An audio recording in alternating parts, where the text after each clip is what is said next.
Halo, selamat pagi saudara. Anda menyaksikan program Sapa Sulsel di Kompas TV, independen terpercaya. Seperti biasa, selama 30 menit ke depan, saya Panca Rizky akan menemani Anda dengan sebuah perbincangan yang inspiratif dan juga menarik untuk mengisi pagi Anda hari ini. Saudara, banyak anak muda yang saat ini menekuni ilmu desain grafis. Namun tidak sedikit pula dari mereka yang mengaku kesulitan untuk menciptakan karya desain grafis yang terbilang sempurna. Lalu seperti apa tantangan menjadi seorang desainer grafis? Dan apakah profesi desainer grafis ini saat ini cukup menjanjikan? Nah, hal ini akan kita bahas bersama Miftahul Fauzi, Ketua Komunitas Vektorina Makassar. Selamat pagi. Selamat pagi. Saya panggilnya Amul ya? Iya. Oke. Amul, apa kabar Amul? Alhamdulillah baik-baik saja. Alhamdulillah sehat ya? Iya, sehat. Oke. Amul, cerita dikit dong. Amul ini awalnya menjadi desainer grafis dari kapan sih? Saya belajar desain grafis itu dari semester 3. Oke. Awal Sekarang saya semester masuk berapa? kuliah. Sekarang masuk semester 7. Oke. Cuman prosesnya agak lama karena awalnya saya belajar UX design, terus seiring berjalannya waktu masuk ke dalam sebuah studio desain yang base-nya di situ lebih ke desain grafis. Nah, perlahan juga di situ belajar desain grafis. Oke. Jadi Tapi kamu aslinya suka gambar? Bukan lebih ke menggambar sih, seperti kayak desain poster. UX design kan berbicara juga tentang elemen-elemen visual yang dibuat dalam sebuah produk digital, seperti desain aplikasi. Baik, baik. Tapi sebenarnya desain grafis dari perspektif kamu itu apa sih, Yap?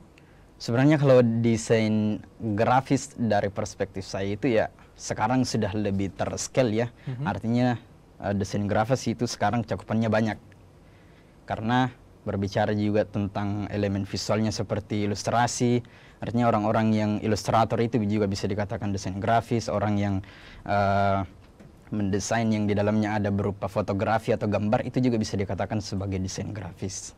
Oke, jadi makna desain grafis itu sebenarnya luas, tapi sebenarnya lebih ke komunikasi dengan elemen visual gitu ya? Iya, betul. Oke. Nah, profesi-profesi desainer grafis ini sebenarnya bisa jadi apaan aja sih, Amul? Oh, banyak sih. Bisa jadi ilustrator, bisa jadi motion grafis. Motion grafik juga? Iya, betul.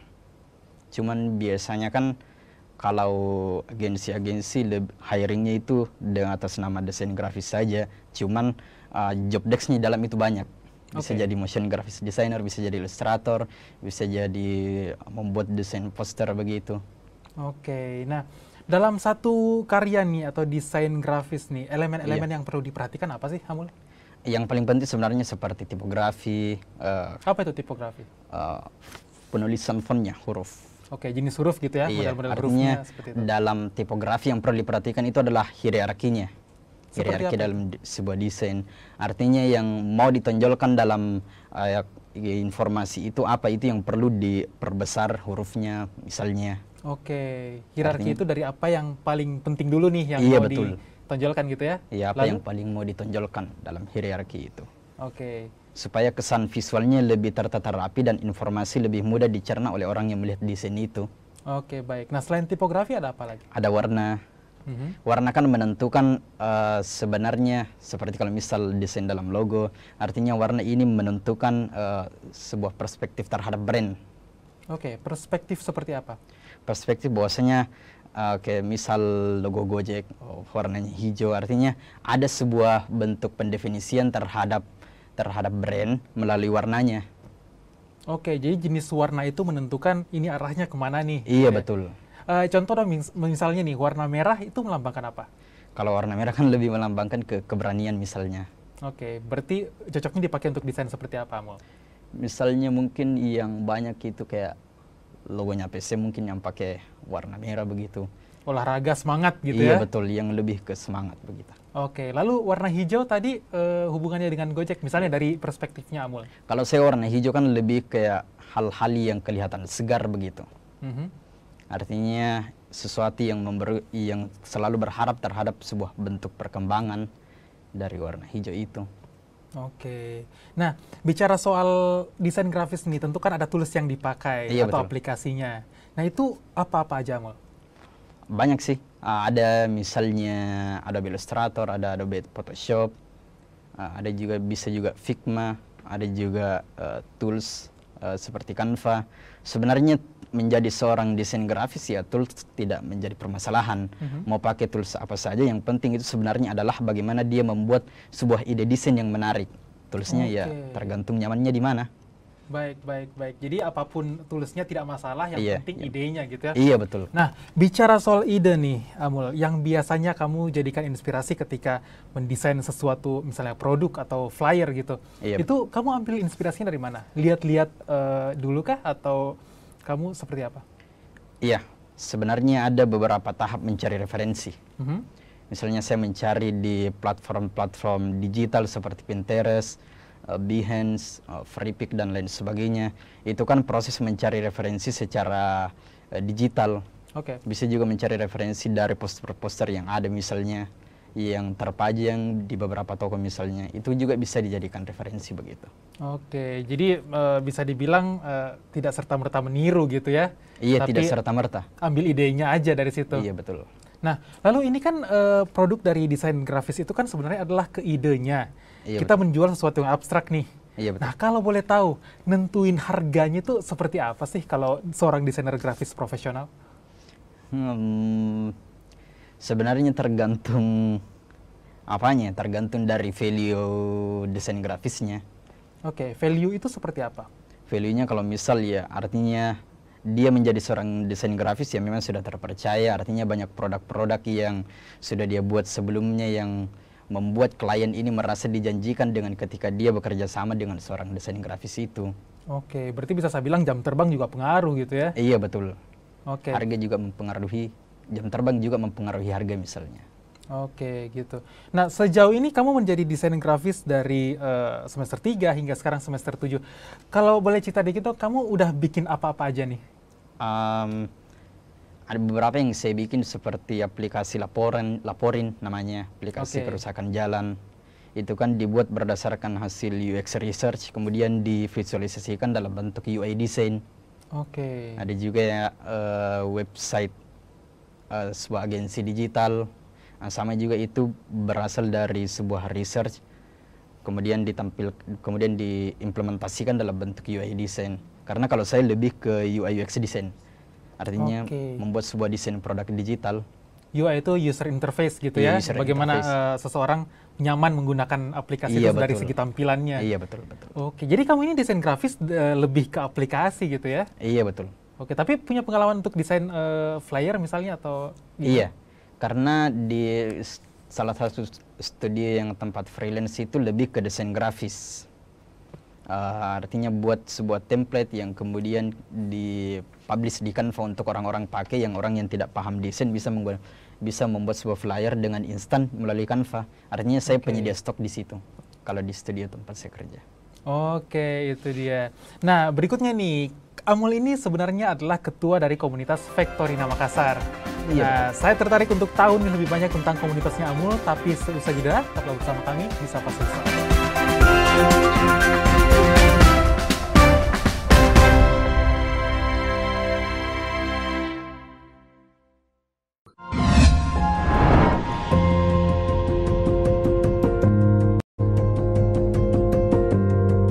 Kompas TV, Rumah Pemilu.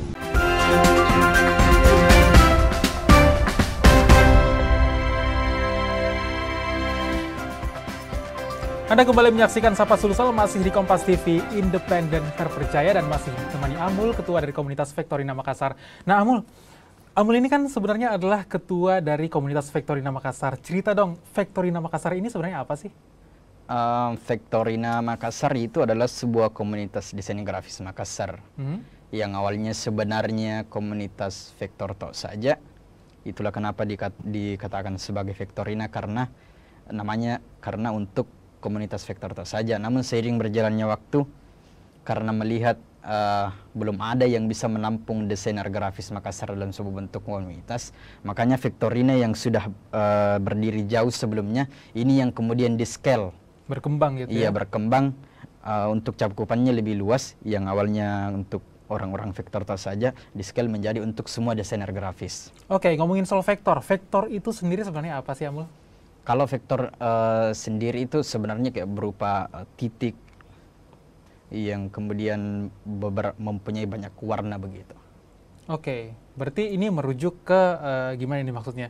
Gambar-gambar yang dari kurva gitu? Iya, yang betul. Ilustrasi gitu ya? Iya, betul-betul. Oke. Nah, kemudian vektor ini termasuk apa, Amul? Jenis gambar kah atau gimana? Vektor itu jenis desain yang seperti ilustrasi, Oke. yang digambar. Yang digambar. Iya, Berarti betul. berbeda dengan fotografi gitu Iya, ya? berbeda. Oke. Nah, kemudian berawal dari vektor, kemudian cakupannya menjadi lebih luas Iya. untuk menjadi menampung desainer grafis gitu ya, Kota Iya. Makassar. Sekarang total penghuni atau membernya gimana nih? Berapa, Amul? Sebenarnya kalau dari penghuni member itu dari sekarang kan ada beberapa yang sebelumnya menjadi member sudah kurang aktif.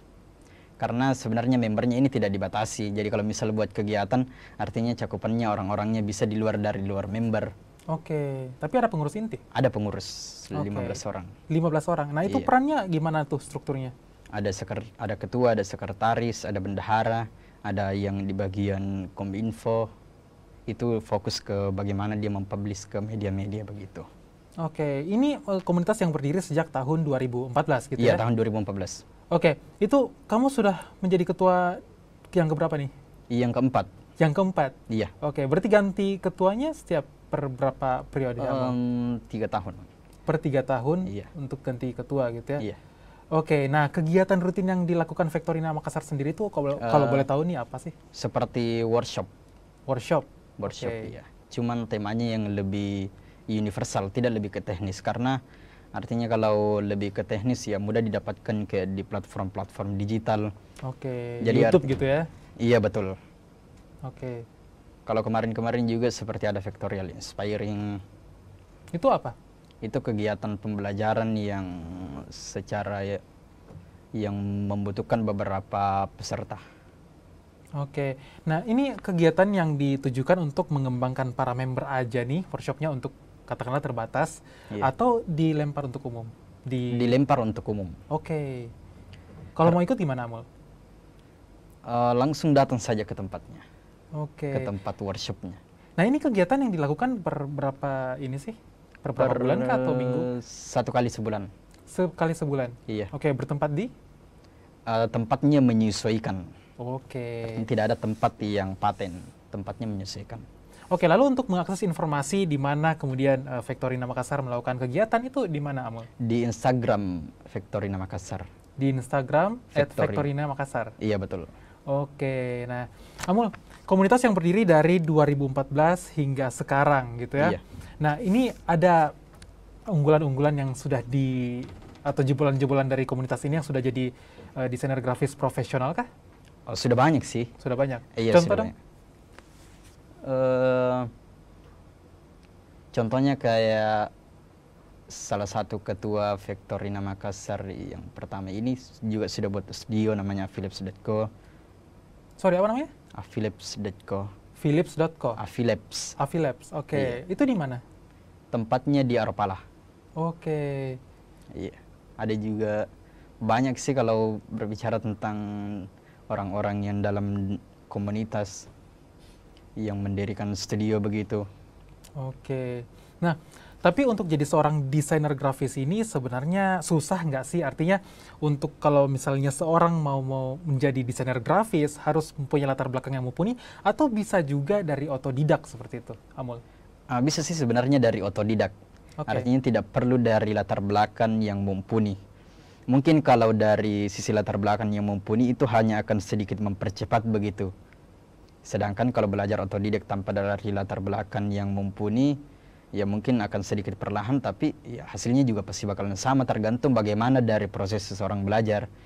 Karena Oke. sekarang kan berbicara kalau mau belajar tentang desain grafis itu platformnya sudah banyak. Betul. Jadi kalau misal kami buat workshop, itu lebih ke bagaimana seseorang mengembangkan ide desain, bukan tentang bagaimana mendesain karena platformnya sudah banyak. Jadi Oke. dikesampingkan ranah teknis, tapi bagaimana mengembangkan ide dalam sebuah desain. Mengembangkan ide dalam sebuah desain. Iya, lebih ke situnya. Oke, nah cerita dikit dong mengembangkan ide dalam desain itu seperti apa? Selain yang tadi Amul katakan mencari referensi, kemudian setelah referensinya ini dapat, apa yang harus dilakukan seorang desainer grafis? ibaratnya membuat sebuah mood board, artinya mengumpulkan beberapa referensi, menentukan konsep desain seperti apa. Nah, kemudian itu yang dieksekusi ke dalam sebuah bentuk visual yang jadi. Oke. Tapi sejauh yang pengalaman kamu nih, pernah nggak sih kamu ngadepin kayak misalnya diprotes nih gara-gara desainnya terlalu mirip, atau misalnya dianggap menuplikasi gitu, ya plagiasi. Itu pernah nggak kamu seperti itu? Iya pernah sih. Oke. Lalu itu gimana? Artinya merubah konsep selanjutnya. Karena kan desain kalau berbicara kayak seperti layout mungkin bisa sama rata kiri rata kanan. Jadi artinya kalau kayak sering dibilang plagiasi mungkin ya kebanyakan juga seperti itu. Oke. Nah, ini kamu berkegiatan aktif juga di Vektorina Makassar, tapi sambil kerja dan kuliah. Itu ngebagi waktunya gimana sih, Amul? Fleksibel sih, Kak. Oke. Artinya ikut alur saja. Ikut alur aja. Karena gitu. kan saya mahasiswa akhir juga. Lebih santai gitu ya di kampus. Iya, lebih santai di kampus. Jarang masuk ke kampus. Paling 2 kali seminggu. Selebihnya lebih banyak ke kerja sama kebetulan magang juga. Oke. Magang di mana sekarang, Amul? Di Gides. Itu desain grafis juga? Bukan, dia lebih ke produk digital desa. Oke, baik. Nah, selanjutnya saya akan mengajak Amul untuk berbicara banyak mengenai profesi desain grafis di Makassar, namun seusai jeda, tetap bersama kami di Sapa Susah.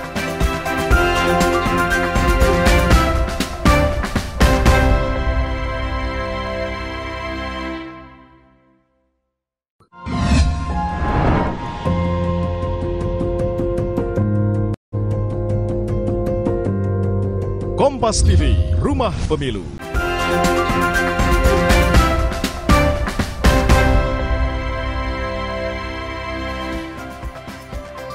Anda menyaksikan paruh terakhir Sapa Sulsel, masih bersama saya Panca Rizky dan ditemani Amul, ketua komunitas dari Vektorina Makassar. Nah, Amul, kamu melihat perkembangan desainer grafis di kota Makassar itu seperti apa sih? Sudah berkembang sedemikian pesatkah atau seperti apa? Sebenarnya sudah berkembang sedemikian pesat, karena scale-nya juga sudah lebih besar tentang desain grafis. Makanya banyak orang-orang yang berusaha untuk membuka positioning baru sebagai desain grafis. Oke, tapi setiap kalian membuat satu workshop gitu, antusiasme orang untuk ikut besar nggak sih? Sebenarnya kurang besar sih, artinya beberapa saja. Mungkin karena lebih segmented gitu ya? Segmennya sekarang lebih ke digital natif, jadi artinya proses pembelajarannya lebih ke platform-platform digital begitu. Oke, tapi untuk menjadi seorang desainer grafis, itu profesi yang menjanjikankah menurut kamu? Kalau saya sih menurut saya sekarang menjanjikan. Oke, kenapa? Karena artinya desain grafis itu ya dibutuhkan di mana-mana. Oke. Cuman di sisi lain ya mungkin bisa juga menjadi tantangan terkait AI. Karena kan ada sekarang platform AI yang bisa membuat kita tinggal prompt langsung muncul desain yang kita butuhkan. Benar. Nah, itu kamu menyikapi perkembangan zaman seperti itu, AI, Artificial Intelligence, untuk kemudian isunya kan menggerus beberapa profesi termasuk adalah desain grafis. Nah, betul. Pandangan kalian sebagai desainer grafis itu seperti apa? Kalau pandangan saya terkait AI ya, kalau untuk sekarang cukup membantu sih, karena bisa juga dijadikan sebagai bahan referensi. Oke. Kalau untuk sekarang masih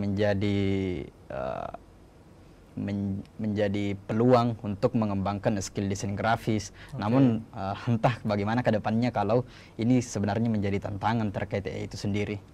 Betul, karena isunya kan adalah ketika seseorang mungkin di masa datang tidak membutuhkan lagi profesi desainer grafis. Nah, itu kan kalian akhirnya tidak punya pasar lagi karena digantikan oleh AI. Nah, itu gimana tuh? Iya, kalau sekarang mudah-mudahan saja tidak sih. Karena tidak sebegitu menggurus sekali kalau di bagian desain grafis. Oke. Karena ide itu tetap datang dari manusia gitu ya? Iya betul, karena ide itu tetap datang dari manusianya. Oke. Nah, pangsa pasar dari desain grafis ini sendiri seperti apa, Amul? Karena ini kan bukan sebentar lagi, ini kan sudah jelang pemilu gitu ya? Iya. Itu kalian kebanjiran orderan nggak sih? Kalau menjelang pemilu kebanjiran orderan enggak sih juga. Karena kami role-nya bukan ke situ yang desain grafis, lebih ke microstock. Artinya membuat sebuah desain yang kemudian kita jual ke dalam sebuah microstock seperti di Canva misalnya, Freepik misalnya, Envato, lebih ke situnya, bukan ke klien-klien seperti kayak orang menjelang pemilu begitu. Oh gitu, berarti segmennya beda gitu ya? Iya, segmennya beda. Kalian lebih ke microstock. Tapi untuk microstock ini, Amul, untuk menjual produk ke microstock, katakanlah seperti iStock atau Freepik gitu, itu kan banyak desainer grafis pemula yang kemudian menyerah di tengah nih karena udah banyak desain tapi kok nggak laku-laku ya. Nah itu kiatnya gimana? Sebenarnya perlu riset juga sih. Oke, seperti apa? Saya ambil sampel misalnya di Canva, yang kan juga saya menyediakan desain untuk dipakai orang-orang yang tidak tahu desain grafis kan, supaya dia bisa membuat desain grafis yang instan di Canva. Artinya kita perlu juga melakukan riset. Oke. Artinya misal bulan depan ada hari nasional apa, misalnya Sumpah Pemuda, oh itu disiapkan 1 bulan sebelumnya untuk diupload ke Canva. Artinya perlu juga riset terkait kebutuhan orang-orang untuk membuat desain di Canva itu seperti apa. Nah, tergantung dari segmennya juga. Kalau misal mahasiswa kan dia lebih ke membuat kegiatan workshop, jadi dibuatkan sebuah flyer workshop begitu. Baik, berarti lebih ke yang tadi kamu bilang template untuk dijual gitu ya? Iya betul. Nah tapi kan banyak orang-orang yang kemudian, nah ini pertanyaan saya nih ya, banyak orang yang kemudian mencari cari yang free aja deh, gitu. Nah itu kamu sebagai penjual gitu atau pedagang di microstock, nah itu kamu lihatnya gimana? Kamu juga menyediakan konten yang berbayar dan free atau seperti apa? Iya, menyediakan juga konten yang berbayar dan free. Oke. Disesuaikan nanti sama template-nya. Oh ini cocoknya free kah atau ini cocoknya berbayar kah? Kalau misal konten-konten yang kemudian bahasa Inggris yang targetnya orang-orang luar, berarti itu dipublish secara pro, artinya berbayar. Kalau konten-konten desainnya adalah untuk orang-orang yang skala Makassar, berarti itu kontennya diupload dengan secara free atau gratis. Oh, dilihat pasarnya juga ya. Karena kalau orang-orang Makassar kan maunya gratis begitu. Oke. Baik. Tapi dari gratis itu dapat keuntungan juga kah? Misalnya orang jadi lebih banyak ngeklik atau gimana? Oh iya, tetap dapat keuntungan. Oke. Artinya ketika banyak orang yang menggunakan template, biarpun itu secara free, tetap dapat royalti dari Canva-nya. Oke, tetap dapat royalti seperti itu. Nah, untuk membuat satu desain, misalnya katakanlah untuk Hari Pahlawan misalnya nanti. Nah, ini butuh waktu berapa lama sih dari riset, kemudian mengembangkan ide, eksekusi itu seperti apa, Amul? Kalau dari sisi pribadi sih, udah cukup berjam-jam, paling 1 jaman begitu. Sejam aja udah jadi gitu ya? Iya. Oke, dan harga yang kamu patok untuk misalnya di Canva gitu, itu seperti apa? Tidak patok harga, langsung saja dipublish secara pro. Nanti Canva yang akumulasikan berapa harga sesuai dengan orang yang pakai template ini. Oke, jadi platformnya yang menentukan akumulasikan gitu berapa royalti yang didapat. Oke, tapi kisarannya sejauh ini berapa? Kalau boleh tahu? Kalau kisarannya sih, saya tidak sampai ke situ, karena saya bekerja di bawah naungan studio. Oke, jadi harganya lebih ditentukan studio ya? Iya, artinya royaltinya lebih transparan orang-orang yang di studio.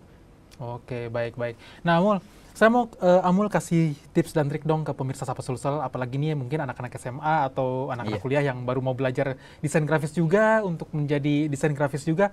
Tips dan trik untuk belajar itu dari nol sampai jadi seperti Amul itu seperti apa, Amul?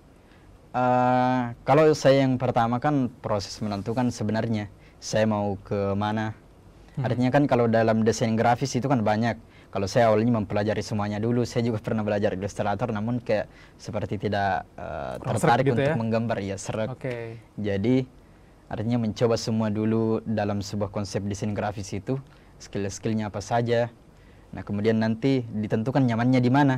Kan saya nyamannya di UX, jadi saya lebih memilih untuk mengembangkan skill saya di bagian UX design. Berarti tentukan dulu arahnya kemana, kemudian ditekuni gitu ya, sampai benar-benar jadi. Iya, betul. Nah lalu ajak dong pemirsa Sapa Sulsel yang lagi nonton nih, untuk kalau mau bergabung ke Factorina Makassar itu gimana, Amul? Kalau mau bergabung di Factorina Makassar, langsung saja follow di Instagram Factorina Makassar, terus sering-sering mengikuti Kopdar. Jadi Kopdar. pantau saja kegiatan Kopdar Vektorina Makassar di Instagram Vektorina Makassar. Oke. Tapi sorry, saya mau tanya nih, workshopnya free atau berbayar? Free. Free, jadi Iya. siapa aja boleh ikut ya? Iya, siapa aja boleh ikut. Termasuk kalau mau bergabung untuk ke komunitasnya gitu? Iya betul. Yang penting sering ikut Kopdar.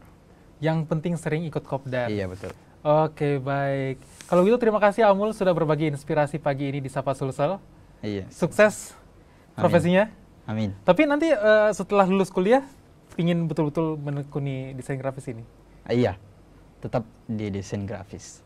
Oke, sukses kalau gitu ya Amul. Iya, amin. Amin. Oke, baik. Dan itu tadi perbincangan saya bersama Amul, Ketua Komunitas Vektorina Makassar. Tetap saksikan Kompas TV, independen terpercaya, karena saat lagi masih akan hadir berbagai program menarik lainnya. Saya Pancari Skill Diri, terima kasih, sampai jumpa.